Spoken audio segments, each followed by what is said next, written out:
Welcome back to English on Air, the podcast where adults learn real-life English in a fun and simple way. Hello, everyone. We're so happy you're here today. Okay, today we are talking about something very small, very tiny. Only 4 letters. Hmm. 4 letters. Yes. This and that. The classic problem. Exactly. It looks easy. It sounds easy. But then you open your mouth and say, "This car is expensive." And then you think, "Wait, should I say that car?" Oh, yes. And maybe you're in a shop and you point to something and say, I want that. And the shop assistant looks confused. Or worse, you say nothing and just point like this. Yes. Many adults are afraid to make a mistake with simple words. But today, we're going to make it very clear, very simple, very practical. And we will use real life situations, not boring grammar rules. No long grammar lecture, I promise. Good, because even I get bored sometimes. So if you've ever felt confused about this and that, stay with us. Let's imagine you're in a coffee shop. You're standing at the counter. There are cakes inside a glass case. You see one chocolate cake close to you, and another cake a little far.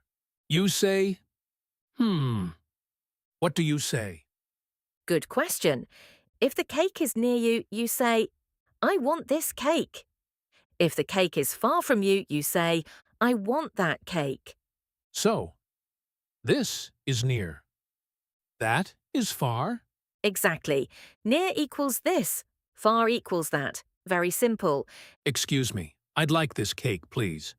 Sure, this one? Yes, this one. Perfect. Now another situation. Excuse me, how much is that cake? Which one? That one, on the top shelf. That one is $5. Okay, but what if I'm not touching it? Like, what if it's close, but I'm not touching it? Good question. It doesn't matter if you touch it. It only matters if it is near you. Close to your body, close to your space.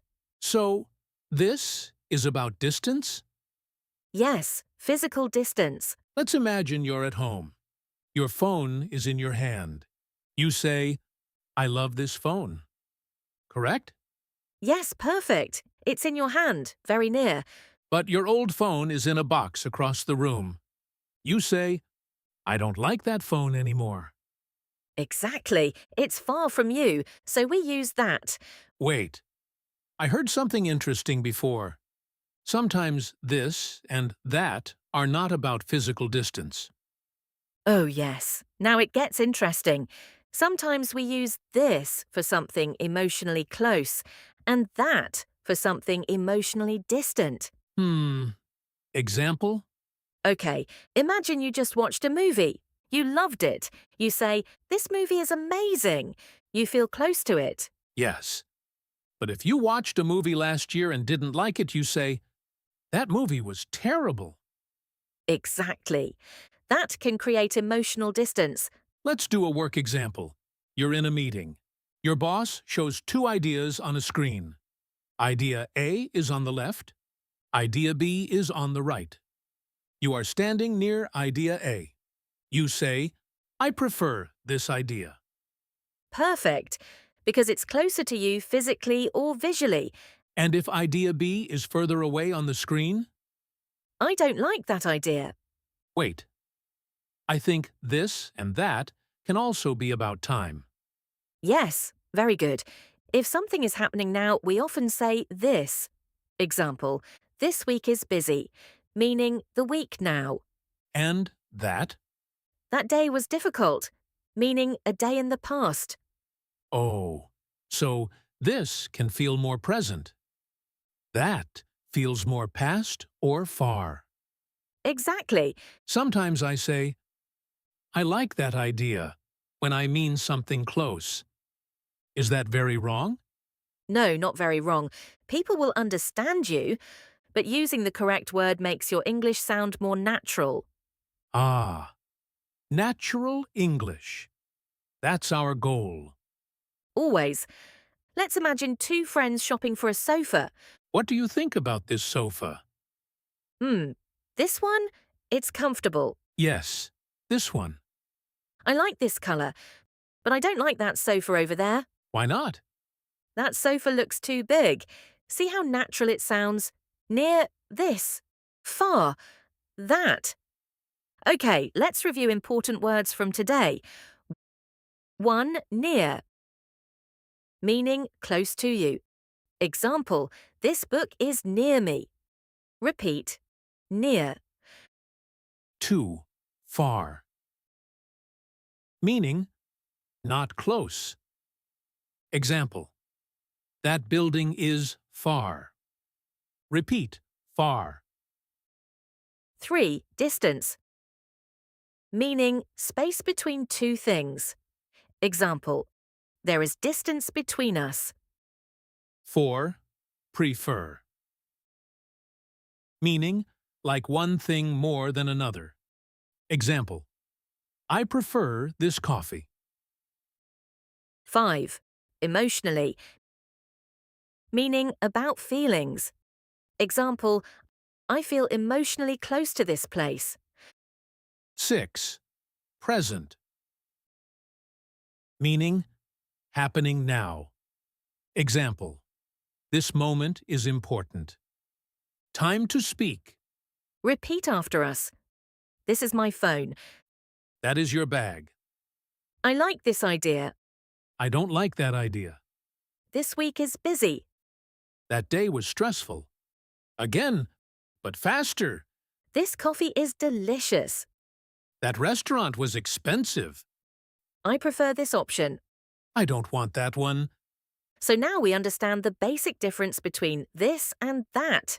But we're not finished. Not even close. Because we still need to talk about this versus these, that versus those, phone conversations, real daily life situations, and some common mistakes adults make. Yes, especially those mistakes. So stay with us. We're going deeper now. Okay. So we talked about this and that for one thing. But what if there are two things, or three things, or many things? Ah, yes. Now we enter the world of plurals. Plurals. That already sounds dangerous. Don't worry, it's not dangerous, it's just a small change. If this is for one thing near you, then these is for many things near you. These? Yes, THESE. These. Repeat, these. These. Good. And if that is for one thing far away, then those is for many things far away. Repeat, those. Those. Okay. I think I'm ready. Let's imagine we're at the supermarket. We are standing in front of apples. The apples are in front of us. We can almost touch them. I say, these apples look fresh. Correct? Perfect. They are near you, more than one apple. So these apples. But then I see some bananas across the room. I say, those bananas look expensive. Exactly. Far plus plural equals those. Sometimes I say, that apples. Is that very wrong? It's a small grammar mistake because that is only for one thing. If you say that apples, people will understand, but it sounds incorrect. It should be that apple, one, those apples, many. Ah, okay. So I must check. One or many? Near or far? Yes, that's the formula. Now let's talk about something interesting. What about phone calls? When you are on the phone, distance is different. Oh, yes. That's confusing. If I'm holding my phone and talking about the phone, do I say this phone or that phone? If you are holding it, you can say, this phone is slow, because it is near you. But imagine this. You're talking to a friend on the phone. They tell you about their problem. You say, that sounds difficult. Wait. Why that? Because you are talking about something they said, it feels a little distant. We often use that to respond to information. Example, that's interesting. That's amazing. That's terrible. Oh, yes. We say that all the time. Exactly, very natural English. So sometimes that is not physical distance. It's emotional distance. Yes, let's say someone tells you bad news. You might say, I'm sorry to hear that, not this, Why? because you are talking about their situation, not something in your hand. It's information. It feels separate from you. Imagine your boss says, we need to finish this project today. Why this project? Because it's the current project. The present one? Exactly, it feels close in time. Now imagine you are talking about last year. That project was stressful. Because it's in the past. Far in time. Yes, Let's use English learning as an example. You're studying right now.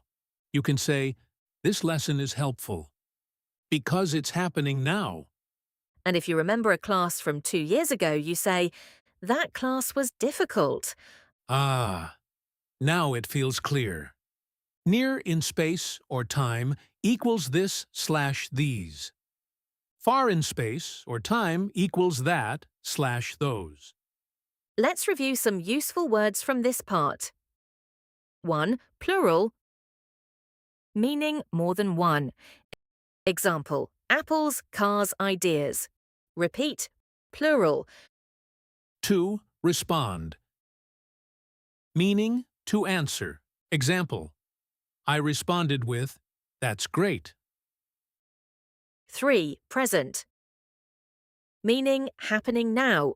Example, this moment is important. 4. Past. Meaning before now. Example, that year was difficult. 5. Separate, meaning not together. Example, that feels separate from me. 6. Information. Meaning facts or details. Example, that information is useful. Okay, everyone. Let's practice everything together. Repeat after us. This book is interesting. That book was boring. These shoes are comfortable. Those shoes are expensive. This week is busy. That week was relaxing. These problems are difficult. Those problems are in the past. Now let's practice natural reactions. Repeat after us. That's great. That sounds amazing. I'm sorry to hear that. This is exciting. These ideas are helpful. Those days were stressful. Very good. You know, something interesting? These and those used to scare me.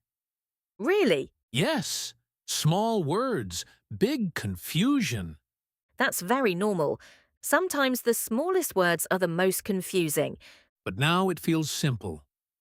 Near or far. One or many. Exactly. And remember, if you make a mistake, people will still understand you. Communication is more important than perfection. Yes. Don't wait until your English is perfect to speak. Use this moment. Not that future moment. Oh, nice example. Thank you, thank you. Keep practicing daily. Listen again. Repeat again. Use this which takes to that, these, and those in real conversations this week. At the supermarket, at work, at home, even talking to yourself. And if this episode helped you, share it with a friend who is learning English. We'll see you in the next episode of English on Air. Keep Practicing. Keep speaking. Bye, everyone.